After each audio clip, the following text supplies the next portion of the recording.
There's no mister. It's just Higgins, sir.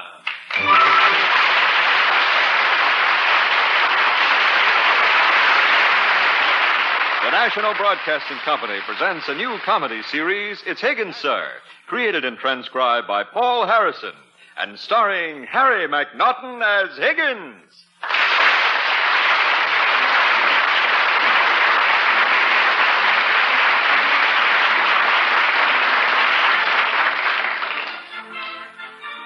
It's almost dinner time at the Roberts house.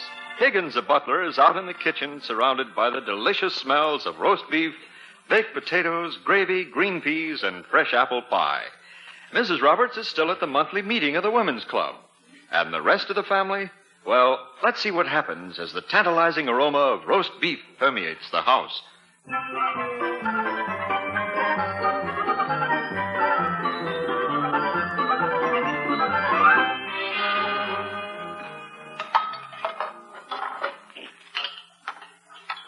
Higgins, the dinner certainly smells good. Yeah, we smell the roast beef up in our room. We're so hungry we can't stand it. When do we eat? As soon as Mrs. Roberts arrives, sir. Oh, those darn women's clubs. Yeah. They never get their meetings over on time. Say, Higgins, there's a piece of crust falling off the pie. Would it be all right if I... No, Master Thomas. You know I have an ironclad rule about nibbling. Oh, gee whiz. Yeah, that piece is falling off, isn't it? Say, Higgins, what's that out there in the backyard? In the backyard, sir, where? All I see here in the window is the reflection of you reaching for the piece of pie crust. Oh, Barn, I'm so hungry I'm losing my mind. Sorry to frustrate you, sir, but it would be interesting, wouldn't it, sir? What would be interesting? If you got so frustrated you had to go to a psychiatrist and be treated for apple pies.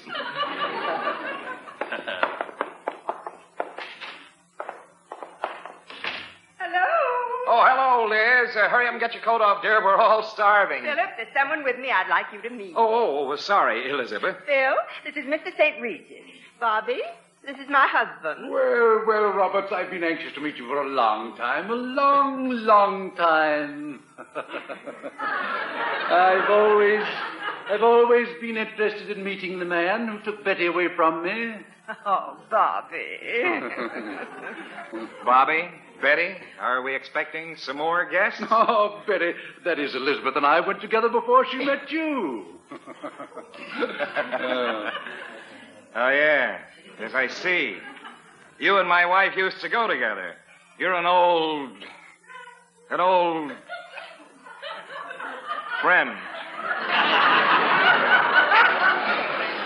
That's right, Roberts, and I've always called her Betty. You know she used to get furious if I tried to call her Liz. She always hated that name. Is that right, dear? Well, you never told me you hated to be called Betty. Elizabeth. Dear. Dinner is served, madam. Oh, Higgins, this is Mr. St. Regis. He's staying for dinner. Yes, madam. Don't forget to set another plate. I'll do it immediately, madam. Where would you like the place set? Next to you? I think between Tommy and Debbie would be nice. Very well, sir. Between Master Thomas and Miss Deborah, it may not be ideal, but it will be exciting. Excuse me. Tommy and Debbie? And you told me about Nancy. Do you mean to say you actually have 3 children, Betty? Mm-hmm. Why, I can't believe it. It just seems impossible. It's been 18 years, Bobby. Nancy's 17. Imagine that, 18 years. Why, it seems only like yesterday. Not when you had 3 children. Gee, Mom, am I ever hungry? Nancy, this is Mr. St. Regis. He's a very old friend of mine. Oh. How do you do? Nancy. Hello. Why, Betty, she's beautiful. Simply beautiful. Gosh. Hey, what's the matter with you, Nancy? How come you're standing there with your mouth wide open? Tommy, this is Mr. St. Regis. Oh, company, huh? Hiya, Mr. St. Regis. How do you do, young man? Young man? Boy. Let me help you with your chair, Nancy. My chair? Is something wrong with my chair? He wants to help you sit down, Nancy.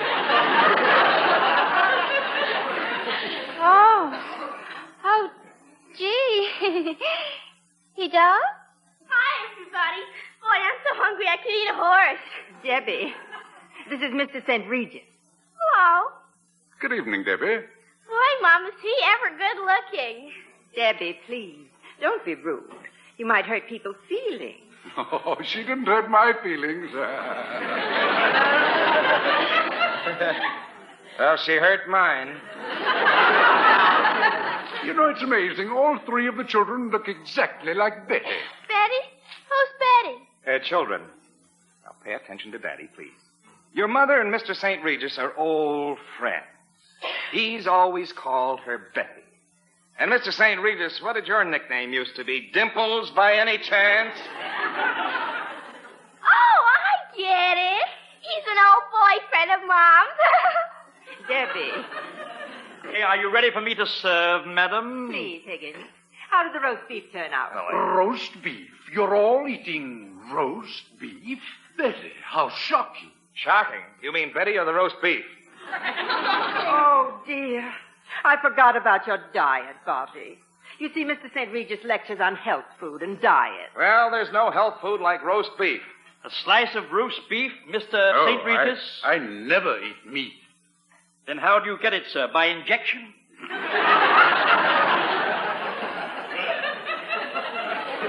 You see, Mr. St. Regis is a vegetarian. Yes, I follow the advice I give people in my lectures. Pass the roast beef. Higgins, do you happen to have any nuts in the kitchen?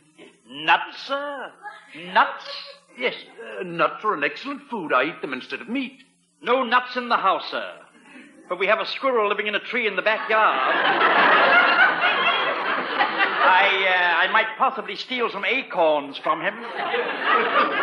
Well, do you have any kelp? I beg pardon, sir. Did you call for help? No. I said, do you have any kelp? Seaweed, you know. Holy mackerel.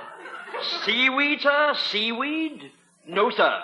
Oh, seaweed's very good. It has an enormous vitamin content. No seaweed, sir, but perhaps Master Thomas can help you.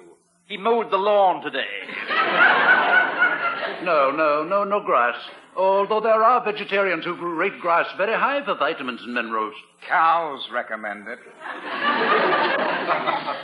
I know my eating habits may seem strange, but believe me, they work. Higgins, how about yogurt? My what, sir? Oh, yogurt. Yogurt. Yogurt? Oh, of course, the Yankee catcher.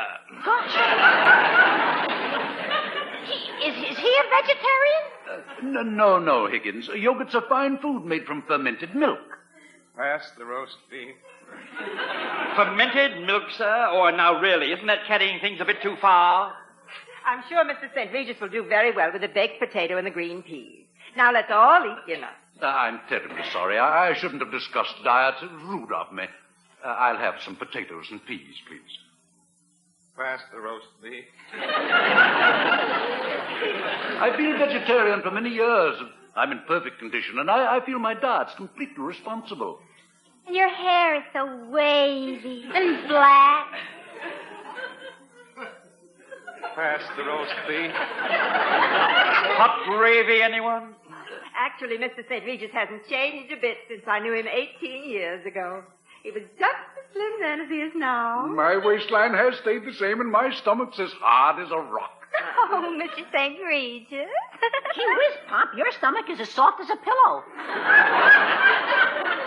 It happens I like soft stomachs. I sleep on my stomach. Why sleep on rocks? Then you aren't worried about your waistline, Roberts? Oh, I've gained a pound or two around the waist. You've gained 12 pounds just this summer, dear. Well, so what? Everybody gains weight in the summer. I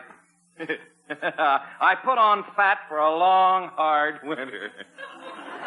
That's a real danger sign, Phil. What is it? Gaining weight in the summer. Most people lose weight. I suggest a special diet for you. Yogurt and blackstrap molasses, plenty of raw vegetables, and kelp. Seaweed, in other words. Yogurt, blackstrap molasses, raw vegetables, and seaweed. Yes, and I recommend nuts. You would. Hot gravy, anyone?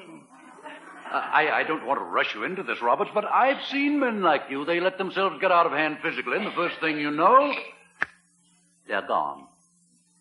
Gone? Just like that? Excess weight, even a small amount, can be fatal. Oh, I say, how fascinating. If you're a little heavy like Mr. Roberts, you can actually go like that. Higgins, stop snapping your fingers. You had gravy on your hand, you snapped it right in my eye.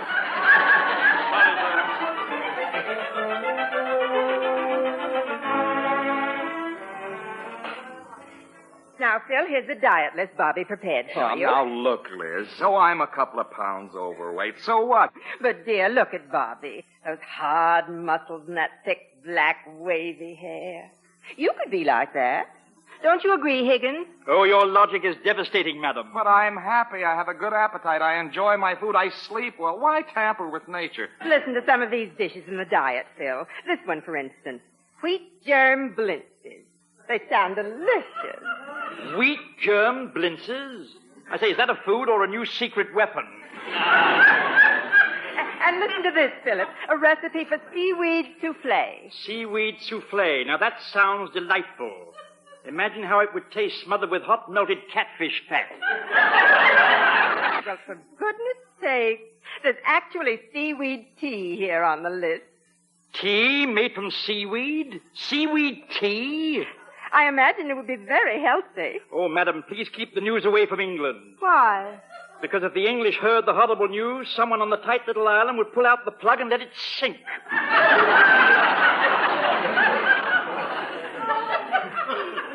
Dreamy. Just dreamy. What a physique. How handsome. Oh, and his thick, dark, wavy hair. Gosh, Pop, was Mrs. St. Regis ever strong? Debbie and me were jumping off the table and landing right on her stomach. Yeah. All I did was bounce off. You bounced, Debbie? My word, don't tell me Mr. St. Regis eats rubber plants, too. Boy, Pop, he's really strong. Well, here you all are out in the kitchen. Ah, what a picture this family makes. Lovely, lovely Betty. Beautiful Nancy. Oh, what a perfect figure you have, Nancy. I do? Tommy and Debbie, both strong, pink-cheeked, perfectly healthy. And there you are, Roberts.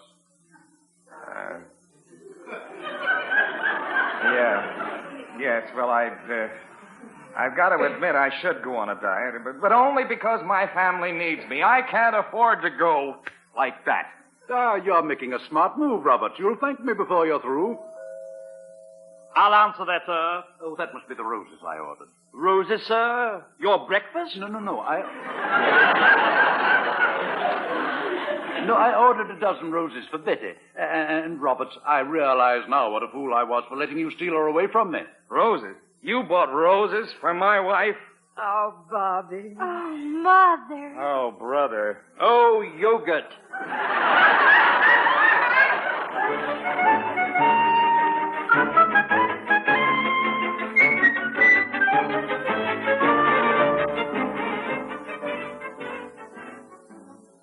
Here's your hat, Mr. Roberts.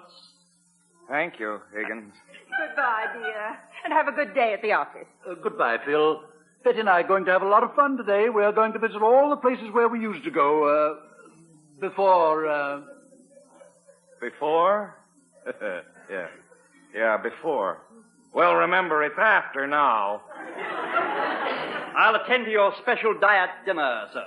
Thank you, Higgins. Pleasure. Well, goodbye, everybody. I'd have to go to work, but you all, well, enjoy yourself and have lots of fun, everybody. Goodbye. You hurry and get ready, Betty. We're going to get out and have a real big day. All right, I'll hurry. Oh, this is so exciting. I'm getting a big kick out of this, Higgins. Yes, sir. I can see you are, sir. Do you know what I'm going to do? What, sir? I'm going to take Mrs. Roberts right downtown to a bar. A bar, sir? Mrs. Roberts in the daytime, sir? Oh, don't be silly. I mean a milk bar, of course. I'm going to buy each one of us a great big glass of goat's milk. Goat's milk? I say, how romantic can one get? I'm going right upstairs. I'm going right upstairs and comb my hair, Higgins. Tell Mrs. Roberts I'll be right down. Yes, sir. Higgins. Yes, Miss Nancy. Higgins. Oh, Higgins. What is it, Miss Nancy? Higgins, I'm in love. Beautifully, wonderfully, happily in love. Love? I'm in love with the only man in the world. Your boyfriend, Pudgy, the only man in the world? I must say he's the only one I know with porcupine hair, fish eyes, and a mouth that hangs open all the time. Pudgy? Who's Pudgy? Who's Pudgy? Well, if you've forgotten him, I'm willing to forget him, too. Higgins, he has such wonderful, shining, black, wavy hair. Really? Every time I see him, I want to run my hands through his hair and stroke it and pet it. Are you in love with a man or a sheepdog? He's a man with broad shoulders and a slim waist and a flat stomach. I never realized a young woman in love was so anatomical. Higgins, can't you tell? I'm in love with Bobby St. Regis. Mr. St. Regis, you're in love with him? But, Miss Nancy, you can't do that. Why, he's old enough to be your father. And from all I can tell, he almost was your father. You don't think you'll consider me a mere child, do you, Higgins? I'm a woman. Don't you think you know I'm a woman, Higgins? Oh, yes, Miss Nancy, yes. I think he's noticed the clues. Do you think Mother is more attractive than I am? What? Besides, she isn't really interested. She's already married and has a husband. That makes it an ideal setup for you children, doesn't it? Well, I don't care what happens. There's a little voice way down deep inside of me that says, Bobby is the man for me. Yeah. I hear that little voice all the time. Little voice deep inside of you. Are you sure, Miss Nancy, it isn't indigestion?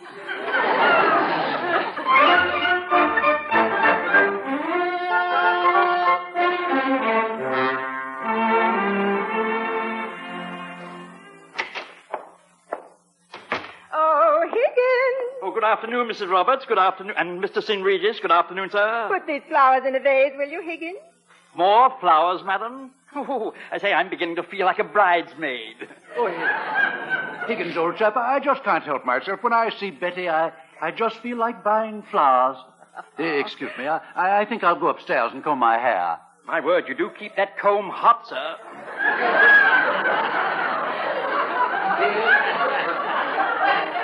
Yes, Higgins. I like to be well groomed at all times. Excuse me, please. Oh, Higgins, what an exciting day this has been for me. Well, I've had a rather interesting day myself, madam. Did Mr. Roberts call?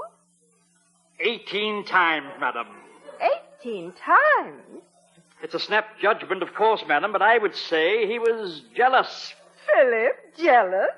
Oh, Higgins. Madam, there are two things that make a man impossible to live with. One is being jealous, and the other is dieting. And Mr. Roberts is doing both. Well, if Phil is jealous, I'd better do something about it. Yes. Why, the poor dear. The poor dear. I'll take care of it. Don't you worry, Higgins. Don't worry. Mrs. Roberts says not to worry.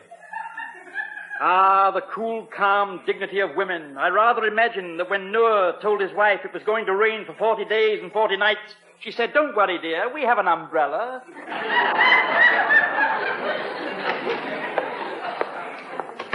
Good evening, Mr. Roberts. Good evening, sir. What's good about it? Yes, sir, yes. Well, I must tend to dinner, sir. I have a surprise for you, sir. What is it? French fried Brazil nuts.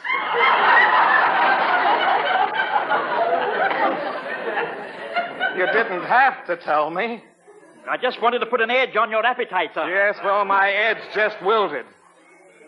Higgins. Yes, sir? Do you think Mrs. Roberts is interested in this St. Regis guy? Are you being jealous, sir?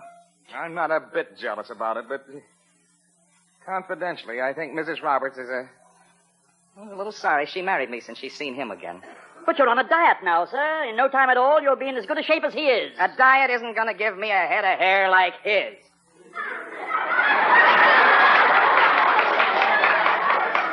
May I suggest, sir, that you talk to Mrs. Roberts? I think this whole idea is in your mind, Higgins, sir. I told you I'm not being jealous.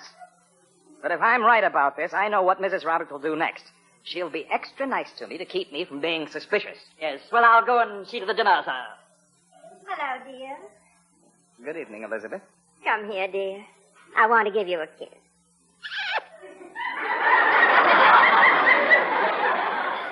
Oh, not like that. Come here. Elizabeth.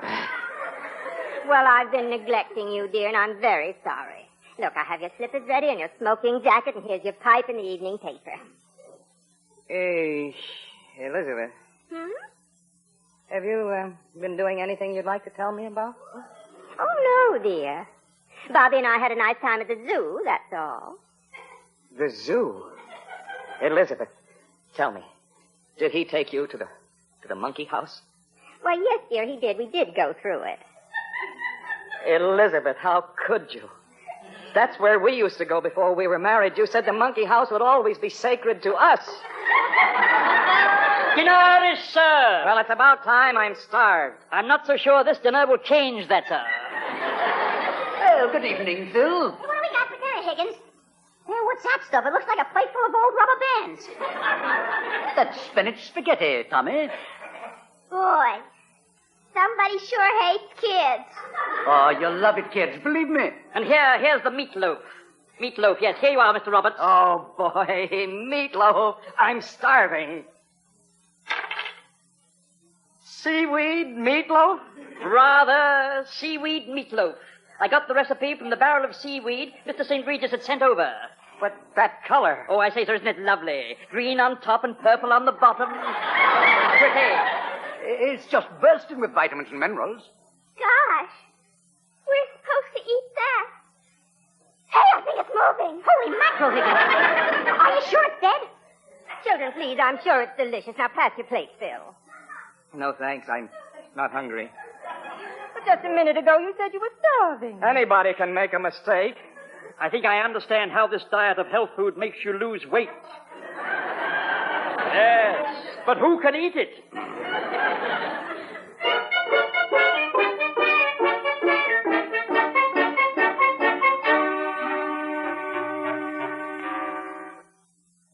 Higgins. Yes, sir. Higgins, what am I going to do about that guy? Well, sir, how about some arsenic in his yogurt? That's a good idea, but it's impractical. I understand, sir, Mr. St. Regis is very fond of hunting. Look, Higgins, all I want from that guy is for him to go away. He's ruining my life. Fond of hunting, is he? Well, Yes. I wish he'd stop poaching at my house.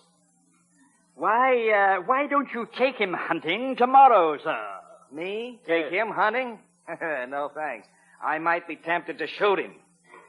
Mr. Roberts, sir, from what I've read in the papers, hunters get lost very frequently. Sure they get lost running around in the woods.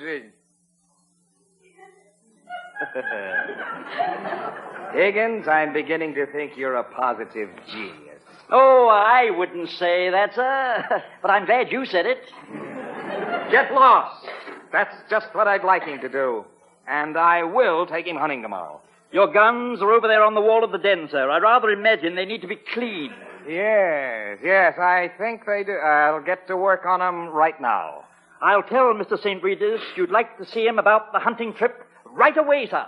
Thank you, Higgins. Oh, boy, I can hardly wait until I tell him about the good, clean fun we'll have tomorrow. Oh, Mr. St. Regis. Mr. St. Regis. You sound agitated. Anything wrong, Higgins? No, sir, no. Mr. St. Regis, I've come to warn you, sir. Warn me? About what? Well, it's Mr. Roberts, sir. You see, he has a terrible temper. He's insanely jealous of your attentions to Mrs. Roberts. Oh, that's absurd. He's an adult. He's nothing to be jealous of. I wouldn't be surprised if he forced you to have a duel with him. A duel, Higgins? Oh, Higgins, this is 1951. He wants to see you, sir, in the den. In the den? Yes, sir. Right over there, sir. That way. That you, St. Regis? Yes, Higgins said you wanted to see me. Yes, come on in. Did he tell you what I had in mind for us in the morning? Yes, Is he dead? I'm cleaning the guns now. So I see. You're really serious about this, aren't you? Certainly. Why shouldn't I be serious about it? I like it. I do it 3 or 4 times a year. What would the police say if they knew what you had in mind? They wouldn't say anything. I have a license. A license? Listen, St. Regis. What I go out and shoot will never be missed. So, here you are. Catch. There's your gun. My gun. I thought a man usually had a choice of weapons. Okay. Take the other gun. I can shoot with either one. Oh, now don't tell me you want to go out with bows and arrows.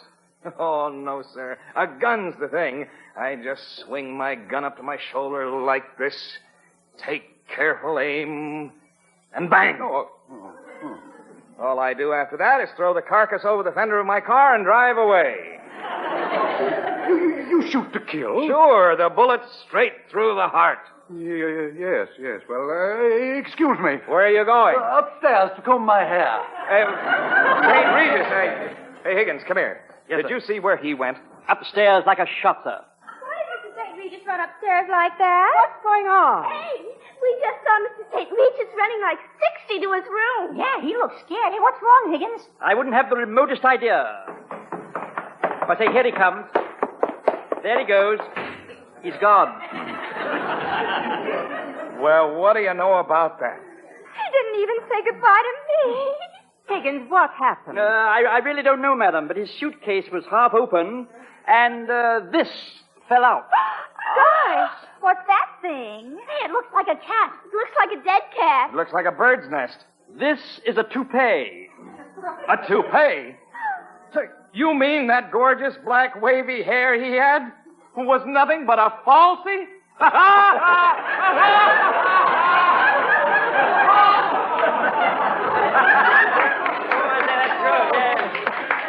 Oh, how...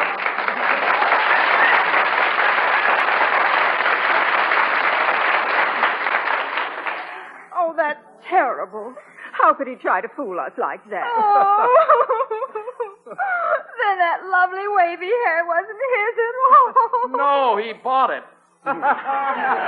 Yes, he bought it. Would someone like to examine the evidence? Oh, I'm going up to my room. Nancy, darling, tell Mother what the matter is. Hey, Higgins, can Debbie and me have that toupee? Well, of course you can. Here you are, Master Thomas. Thanks. Come on, Debbie. Oh, boy. Now we can play cowboys and Indians and really scalp each other. Higgins?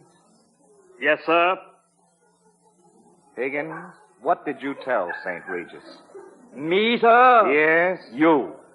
Well, sir, first I told him what a terrible temper you have. That's almost true. Go on. Then I told him you were insanely jealous. That's silly. I've never been jealous. Then I told him you had your guns out and were going to insist on having a duel with him. I was carried away, sir. A duel? A duel, yes. Me fight a duel with St. Regis? Oh, Higgins. Excuse me, sir. Where are you going, Higgins? Out into the backyard, sir. We're going to celebrate. We're going to have a seaweed bonfire tonight.